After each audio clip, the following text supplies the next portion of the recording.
essa medida do VO2 e do VCO2, ele é através do volume ventilatório minuto e é o percentual de oxigênio e dióxido de carbono inalado e o percentual de oxigênio e dióxido de carbono exalado. Então, eu tenho uma máscara que mede essa quantidade de oxigênio que está entrando e que está saindo.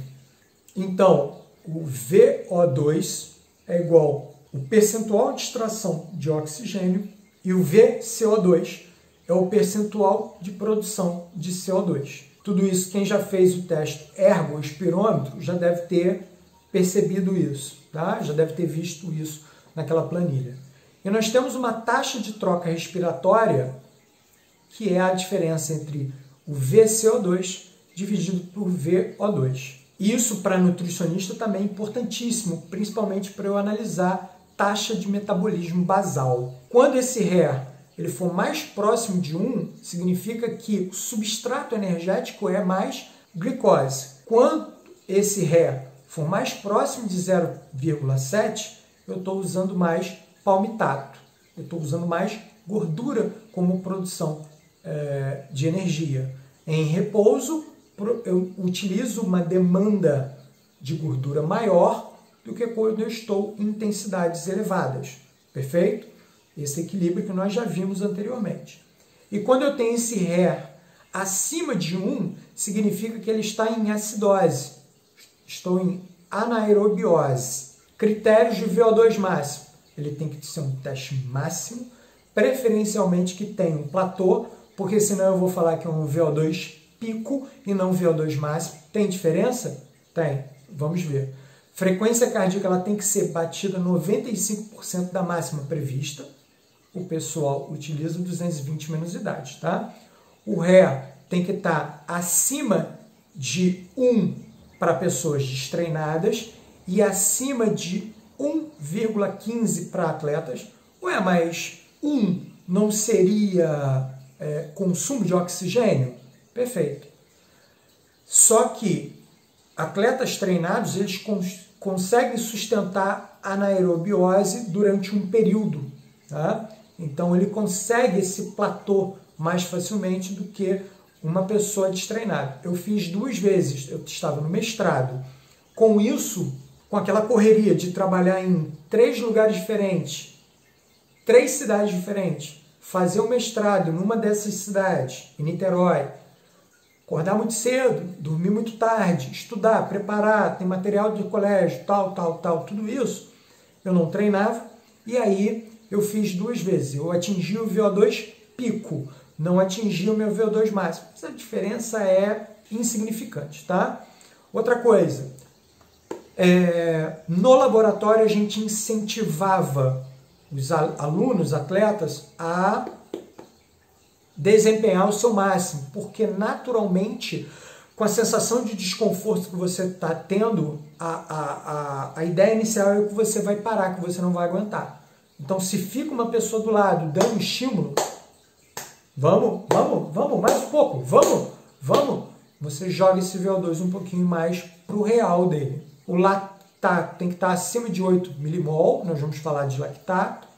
Fadiga, ela tem que estar numa escala de Borg ali, se for a escala de Borg original, eu não uso a original, acima ou igual a 17, e o valor de teste, o maior valor do teste, ou os 30 minutos finais, 30 segundos, perdão, que é a diferença entre VO2 pico, eu atinjo o pico do teste, ou faço um platô ali e eu pego esses 30 segundos finais. Atletas conseguem isso, como eu já tinha explicado, sedentários, dificilmente. Esse aqui a gente tem uma plotagem de gráfico de acordo com o tempo e o VO2. Reparem que esse está apresentando um pico, tá? E depois um decréscimo. Essa daqui é o que a gente espera. Então eu aumento a intensidade, tem um aumento do VO2, tem um aumento da frequência cardíaca. E sustento durante um tempo. No laboratório, a gente programava a esteira para ela ficar entre 8 e 12. Então tem um questionário prévio, onde o aluno relata o que ele faz, se ele corre, se não corre, quanto tempo já corre. A gente pega ainda percentual de gordura, peso, estatura, sexo, idade, joga isso numa planilha e tinha mais ou menos qual é a velocidade inicial, qual era a velocidade final dele esperada. Ah, mas se ele passar disso, não tem problema, o teste continuaria. Só que a gente fazia isso pelo seguinte: se eu coloco uma velocidade inicial muito baixa, eu vou demorar um tempo maior para atingir esse VO2. Eu estou no laboratório, onde tudo é muito caro. A esteira de 30 mil reais. Um analisador de gases, naquela época, ele custava 25 mil. Não era o top não, hein? O cardiômetro custava na ordem de 20 mil reais. O computador, ar-condicionado, não sei o que. A regulagem dele, já que ele não era um top, a gente tinha que ficar regulando com cilindro de oxigênio. Então eu injetava oxigênio nele, ele ficava 1 minuto trabalhando lá com oxigênio no máximo, para eu poder fazer a regulagem. Ele tem membranas, essas membranas, de tempos em tempos, ela tem que ser trocada. Isso tudo tem um custo. Então no laboratório, a gente fazia um controle maior em cima disso. E outra, no nosso tempo, porque depois você tem um calhamaço imenso de dados numa planilha Excel que você tem que ficar fazendo tratamento. Além disso, desse analisador de gases, a gente ainda juntava a frequência cardíaca pelo cardiômetro, pelo frequencímetro cardíaco polar, mais a pressão arterial, e ele ainda ficava respondendo uma escala de Borg adaptado, de fadiga, como eu já tinha explicado, central, e a fadiga periférica, porque às vezes a perna não aguenta, desculpa. Então tudo isso a gente pegava e tabulava. Então era loucura os dados disso. Então um calhamaço muito grande de dados. Então a gente tentava botar entre 8 e 12 minutos ali. Se o cara conseguisse passar, beleza. Significa que o questionário e aquilo subestimou a condição dele. Então ele conseguiu mais. Perfeito, sem problema nenhum. Tá? Então funciona mais ou menos dessa forma. Aqui nós temos, de acordo com o aumento da carga e o deslocamento do tempo, o exercício repouso, exercício, recuperação. Essa carga aumentando, a curva de consumo de oxigênio, ele não acompanha a mesma variação de carga.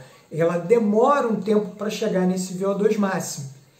Essa zona de déficit, essa zona onde falta oxigênio, significa que o nosso sistema anaeróbio ele está atuando juntamente nesse processo, produzindo lactato, produzindo muito pouco íons H+, acidose.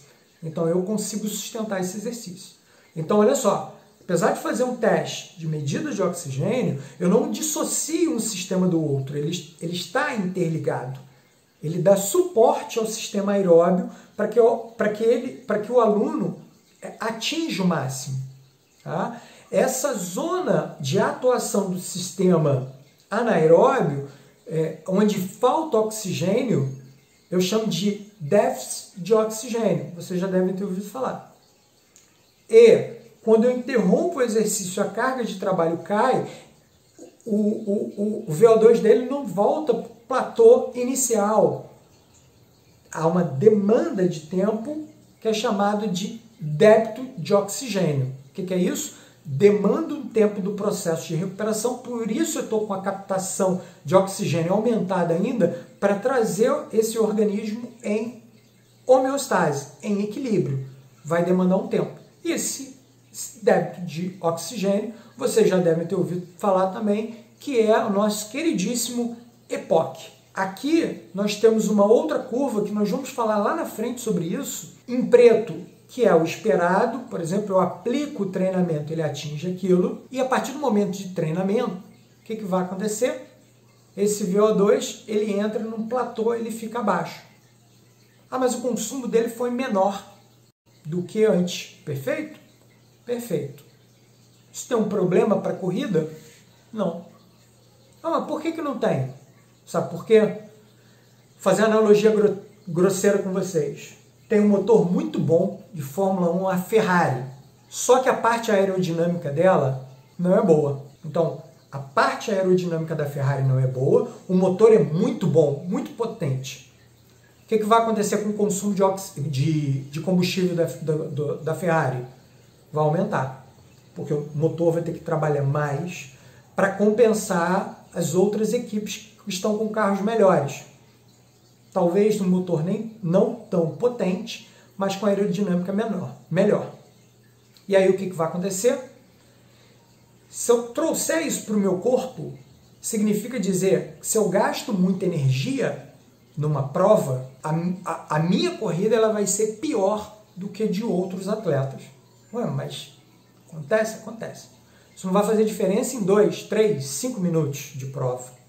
A partir do momento que eu tenho 30 minutos, 20 minutos, 30 minutos, 40 minutos, meia maratona, essa eficiência na corrida, por gastar menos energia, faz a diferença. Significa que eu vou ter menos subprodutos, menos metabólitos, o processo de manutenção da minha intensidade ali constante, melhor.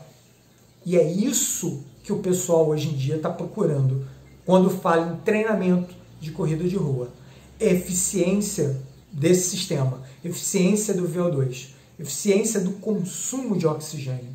Para quê? Para que eu suporte mais tempo a mesma intensidade